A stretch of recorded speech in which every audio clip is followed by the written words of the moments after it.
If you're waiting for God to shout with a loud voice from heaven to tell you the name of your spouse, you want to get married, and you'll be praying and praying, and you want God to shout from heaven to speak to you, telling you the name of your spouse, you may never hear that. How does God speak?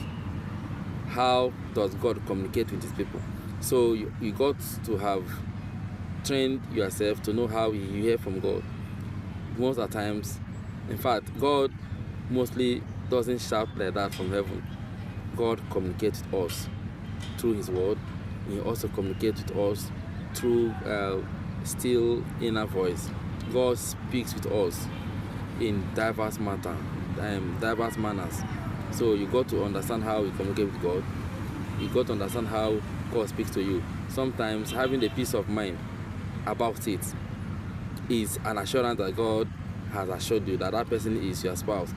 So if you have never heard from God before, or you are not used to communicating with God, you may be having difficulty hearing from God about who your spouse is. So that is why you need to get serious with your communication with God, so that by the time that you are seeking God to really know about your spouse, it will not be a rocket science.